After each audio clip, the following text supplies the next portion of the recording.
Hey Mixer, Graham here from therecordingrevolution.com. And this is a series that's going to show you all the basics of how to mix a song using a variety of Waves plugins. And in this video in particular, we are looking at the drums, how to make them pop in your mix. And I'm going to zero in on the kick, snare, and toms today. Take a listen to what I've got going on with the drums with some processing, and then I'll take them away so you can hear what the drums really sound like.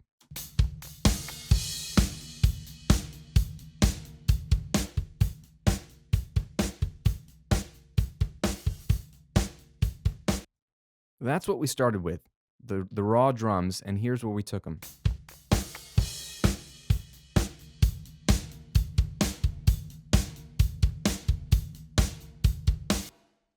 Bigger, larger than life, more oomph. What are we doing here? There's a couple things I want to zero in on for you today. First, let's look at the kick drum. By itself, this is what it sounded like.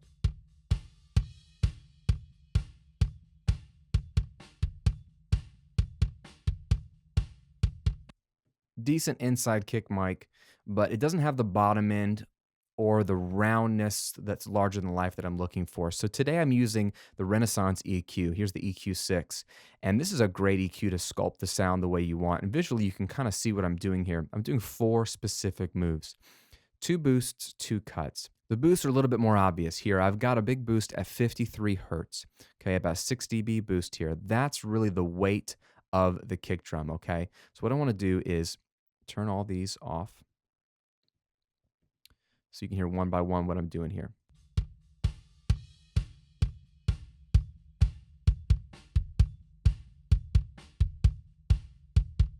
There's the weight that the kick drum needed, right? Probably was too far into the kick drum. If it was backed out a bit, it might have gotten more of that low end. Then the other boost is up top here, and that is right around 6K.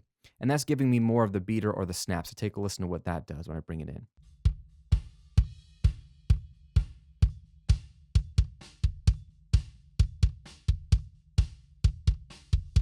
That's the nice clarity we like to hear on the top of the kick drum.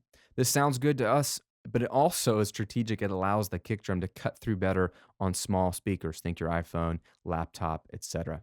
Now I've also got 2 cuts here, and these are harder to notice as a cut, but I'm reducing frequencies that aren't needed. So what I want to do is turn them on and show you what they were. This is a cut at 167.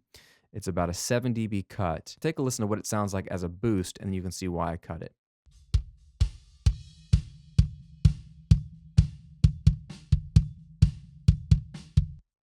There's a weird hollow ringing there that doesn't sound good. Something doesn't work in that room. So I noticed that as a nasty place, and I cut it out about 7 dB just to really clean up the kick drum, make sure that none of that is rumbling around in there. And then the other cut is right here at around 450, and I took about 7 dB out of that. Take a listen to what that sounds like.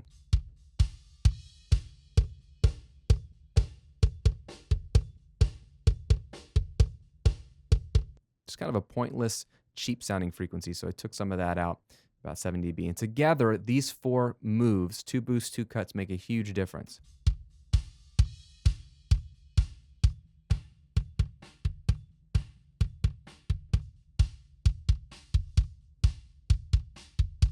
Massive. Now on the snare drum, there's a top snare and a bottom snare, but let's zero in on the top snare. Here's what it sounded like by itself.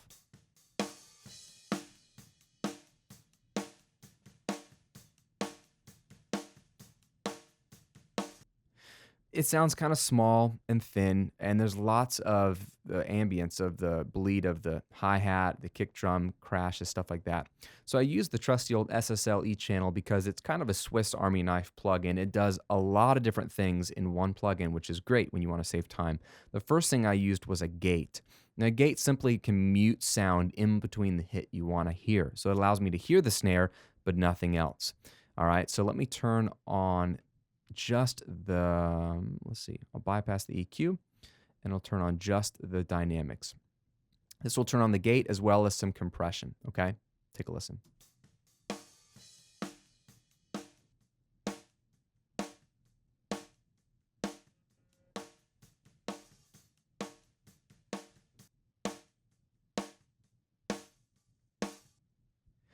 There you go, much cleaner and a little bit more smack because of the compressor.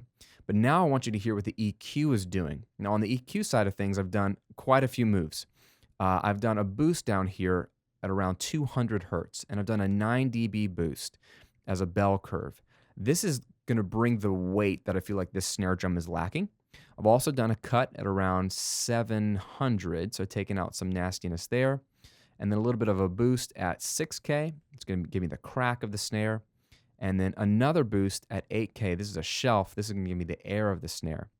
I've also done two filters. I've rolled off low end up to 100 hertz because the snare drum doesn't need that rumble. And I've also done a low pass, which rolls off the top end, everything above 10K, which is kind of in conflict with a little bit with this shelf here, but this gives me a little bit more of that 8, 9K, and this makes sure that the ultra highs are rolled off because I don't need that in the snare. So take a listen to what the EQ does.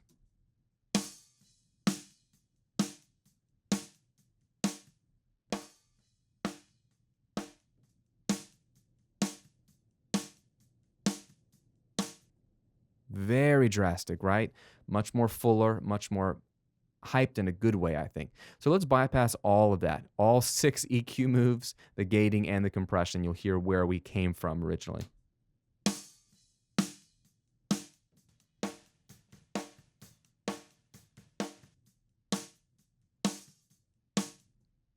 Amazing, right? What I want to show you also now are the toms. The toms I felt like were a real weak point in this song. I felt like they were very, very thin sounding. So let's go to a section with lots of toms.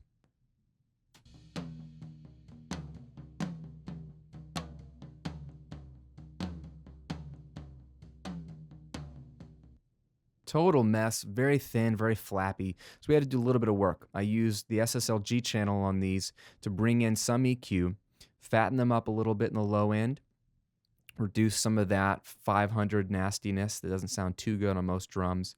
A little bit of clarity here at 3.5K, a little bit of a high pass filter, lots of compression, and this is helping the toms out a little bit.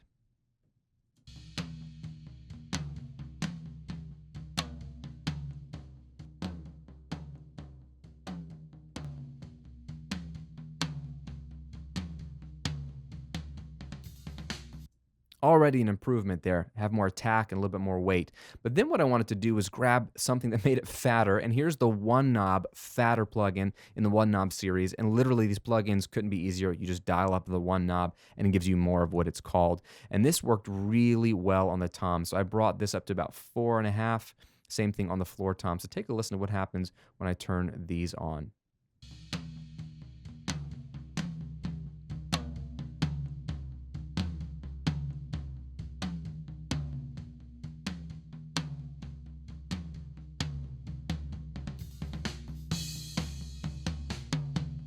Much fatter, right?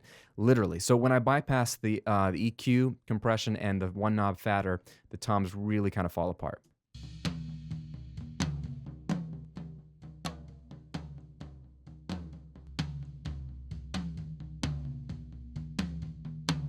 Kind of night and day.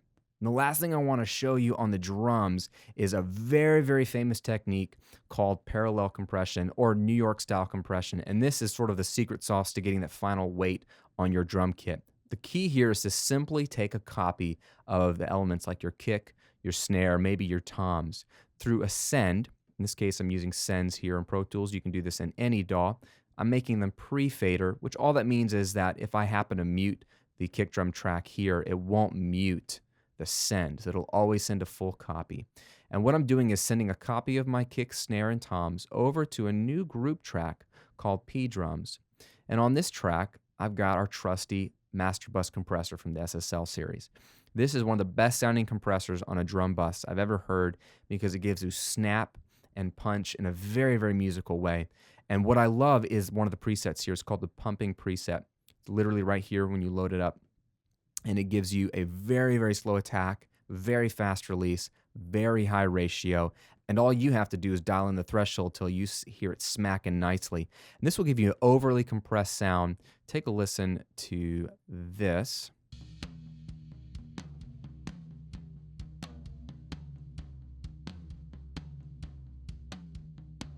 Right, just very smacky and it's just a little too much.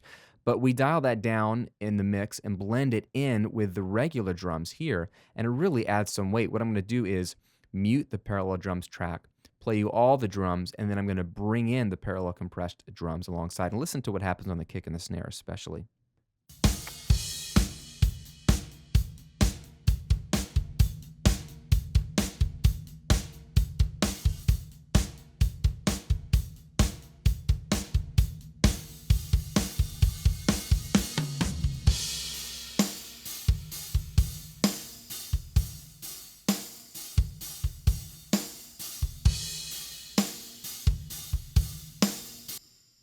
There you have it, massive weight. So you can see what we did with just the Renaissance EQ, the SSL EQ, some fatter one knob, and then just some compression on a parallel channel. We took the drums from not sounding very great to having way more impact and weight.